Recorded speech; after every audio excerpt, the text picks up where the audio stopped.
What up, though, everybody? It is blazing. Y'all remember Just Blaze? It is blazing here in Michigan. We're talking about 90 plus degrees. Right now, it's sitting at 95 degrees. It might even top 100 one of the days. We're going to have a 4-day span of nothing but mid 90s. One of the days, 99 degrees. So it could get to, I mean, it's like you stand and you're sweating. You don't even have to be moving. You're sweating. We've had 2 blackouts or brownouts in my area so far today. But what's the purpose of this video? Corny. Being called corny, and how I have never taken being called corny as a diss. I've always taken it as a compliment. Always. Here it is. Then I'm gonna take you back, way back into time. There's a guy by the name of Will Smith. Now I ain't talking about pre-slap or post-slap Will Smith. I'm talking about pre-slap Will Smith. The Will Smith from Independence Day. The Will Smith that was, at one time, the highest paid actor in the world. The Will Smith that was top of the box office. The Will Smith that didn't marry Jada yet. But nonetheless, Will Smith has been called corny his entire career. Detroit's own Eminem called him corny. Had a rap said, Will Smith don't have to cuss in his rhymes, but I do, right? But when you don't conform to other people and you don't carry yourself like other people do, you're called corny. You know one of the reasons I'm probably called corny is because I don't curse. You've never heard me curse on my channel. Right? I don't curse on any of my channels. I don't curse in real life. Now, I'm not saying that there's anything wrong if you do that. What I'm saying is that simple thing right there takes me to the point where I'm called corny, where I'm already setting myself apart from others. Now, I rant, I yell, I scream, but you've never heard me curse on my channel. So that sets me apart. It makes me already, well, this guy, who is this guy? And then I pronounce my vowels, right? I say things the way that I speak. I have been told that I must not have grown up in the neighborhood that I grew up in. All these different stereotypes because of the way I carry myself. But you know what? I've never been offended by that. I've been more offended by my wife saying I have the gift of gab until I realized, wait a minute, I do. I get paid to talk, to run my mouth.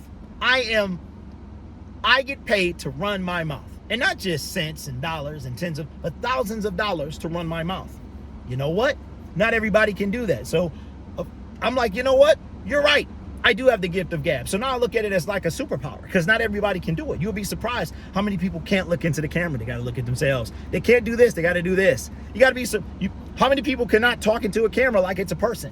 That's a big deal. But why am I winning? I am the most subscribed to independent Detroit Lions content creator on YouTube. I'm going to say that again. I am the #1 most subscribed to independent Detroit Lions creator on YouTube. What does that mean? That means that I have no digital media company backing me. I have no sponsors, none of those people, no overlord that's over me. I'm not part of any group that has control of my channel. I own my channel 100%. I run my channel 100%. There's nobody who has control over my channel but me. And I have the most subscribers on all of YouTube, independent based. On top of that, after years of people asking, on July 1st, I am launching my very first merchandise store. And I'm excited about it. People have been asking for years. And the fact that somebody would wear a shirt that reps my brand is truly awe-inspiring, and it's humbling. It's humbling. That the fact that, especially the way that I carry myself, and meaning the way that I can get when I talk about my team, the fact that they want to rep me, the fact that I've gone places in Detroit, outside of Detroit, people recognize me. It's nothing huge, but it's still, people recognize me, and they want to take pictures with little old me. It's crazy. It's crazy. I've been recognized on planes, in stadiums, on the road, at home, and people who see me, it's a big deal to them. It's truly humbling to me, and it's a big deal to them. And I had to get to the point where I had to remember to take a picture, that I wanted to take a picture because I'm so awe-inspired by somebody saying, Derek or Lion Syndicate. They call my name. I look at them and I'm like, I'm just so kind of in the moment that I had to remember to start taking pictures. So now what I would do is I carry my phone, right? I'm about to get a vlogging camera very soon so that I can vlog my experiences. But this is where corny got me. Corny, being corny, and it's not just YouTube. It hasn't been just related to YouTube. Being corny got me to where I am, and it will continue to propel me. Will Smith, let's go back to Will Smith for a minute. Will Smith had a song. A lot of y'all probably don't remember. I've always been a huge Will Smith fan. I was very disappointed at what he did.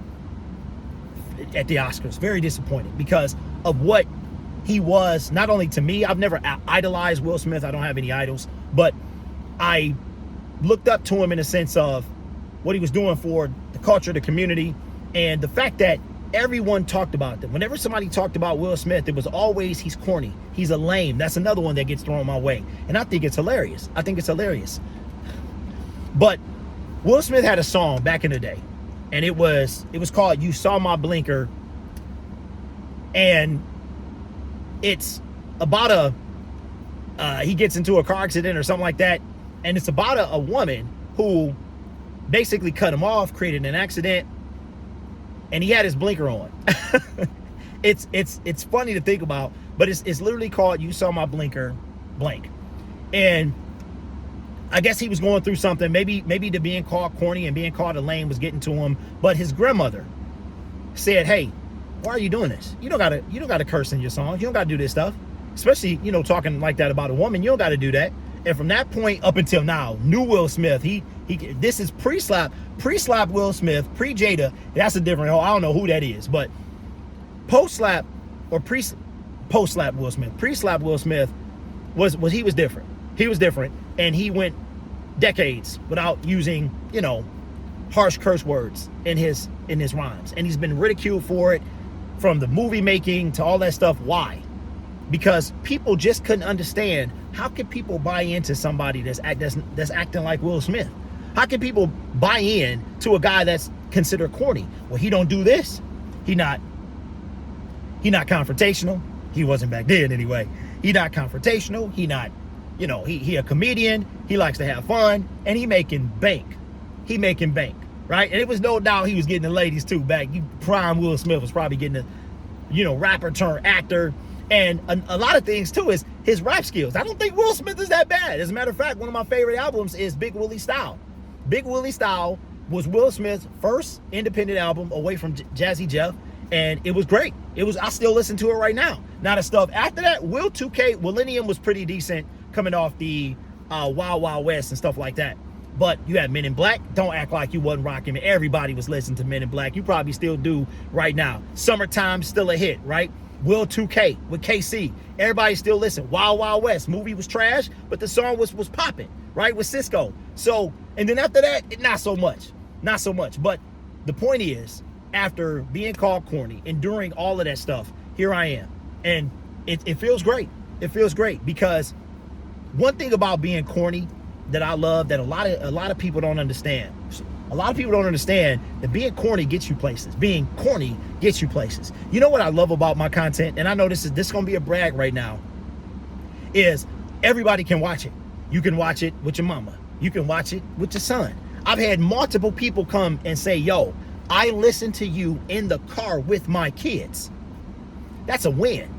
I listen to you. They laugh at your yelling. They laugh at how you turn against. They laugh. We laugh. We have fun. I created a moment between a father and a child, or a mother and a child, that wouldn't have been there had I been not corny, right? Now, this is not I'm not criticizing anybody who does do what you want to do, however you do it. This is not about that. This is about me. I just thought about it. I was like, man, I'm launching my own merchandise shop. And I'm excited. I'm excited. Like, we're building a brand here. And that's why I try to understand and try to tell y'all that I will go to the ends of the earth to defend my name, no matter what. Now, the way that I approach that is one, but I can't just let stuff just sit and be said about me, because my name is all I have. My name is going to carry on to my child. My name is all I got. I cannot let anybody slander it. But it is also brand related as well, right? People have reached out to me, and I've gotten massive opportunities. Think about this. You don't have to sell out. I'm not asking anybody to sell out. I'm not saying that anyone should sell out. But the opportunities that have been afforded me because I'm corny, right? I appeal to everyone. Everyone can say, you know what? We like that guy. Let's reach out to him. Let's try to create a partnership, right? So I just wanted to talk about that. I'm so excited about my merchandise. This is an old prototype shirt. You guys have seen it before, but I was doing prototype. I've spent a bunch of my own money on prototypes. I want to make sure the quality was good and all this other stuff. And here we are. We are 10 days away, T-minus 10 days to launch, and I am stoked about it. I don't know how it's going to sell, but I know I'll sell at least one t-shirt. And if one person can walk around representing me for who I am, that's a big deal, man. So I just wanted to share that with y'all, man, and don't ever sacrifice who you are for anything or anyone. I'll catch you in the next video.